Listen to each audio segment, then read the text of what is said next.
তোরে যদি আজ ধরতাম রে বাইরে ভিটার সামরা উড়াই লাইলাম বলে বুবার ঘরের বাবা আরেকদিন যদি খালি গাছের নিচে দেখমু তোরে গাছের লোকে বাইন্দা বিডামু।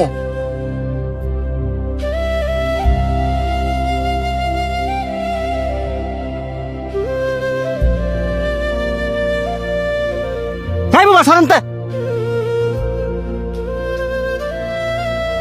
তোরে না করছি এই ময়লা কাগুলি আমার সামনে না আইতি তোর শরীরের গন্ধ যে আমার সহ্য হয় না এটা কি তুই বুঝস না? হ্যাঁ কথায় কাজ হইতো না, হ্যাঁ একদিন পিসপুরা বান দিয়া ঠিক মতন ফিরাইতে হইব, তাইলে আর আঙ্গ লাগাইতো না। বাহ, খুব সুন্দর কথা কইছস। হাই তোকে পছন্দ করে দিকা আর ভালোবাসে দিকে তো তোকে লগে আর তোরা কিনা কইতাছস হ্যাঁ রে ফিসমুরা বান দিয়া পরে ফিরাইবি। তো তুই তোর লগে হারে রাইস, হ্যাঁ শরীরতে কি গন্ধ বাড়ে তুই দেখছস? এক কাপড় বেড়ে সবসময় ঘুরে। এই যে শার্টটা দেখতেছস এটা আর বাপে পড়তো, আর হ্যাঁ আর বাপে সিরা শার্টটা পরে ঘুরে। হ্যাঁ এই শার্টটা কে লেগে পরে ঘুরে, কারণ হ্যাঁ আর বাবার অনেক পরিমাণে ভালোবাসে। হ্যাঁ তো তখন মতন সামর্থ্য নাই যে চাইলে রং বেরঙের কাপড় বেরো ঘুরবো। হ্যাঁ বুবা দেখা অসহায় দেখা তোরা কি আরে মানুষ মনে করস না? এই যে হ্যাঁ মনে আঘাত দিয়ে দিয়ে কথা কস, হ্যাঁ কি মনের ভিতরে কষ্ট পায় না? এই তোরা কি জানোস না হ্যাঁ মুখে কইতে না পারলো কানে সবে শুনে।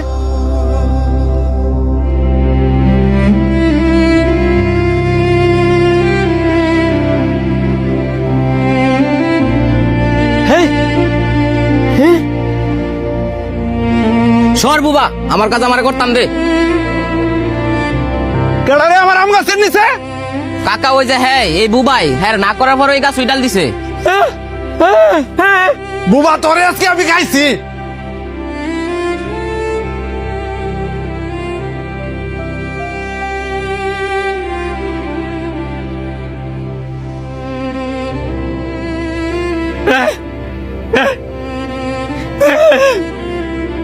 আমি একজন বোবা,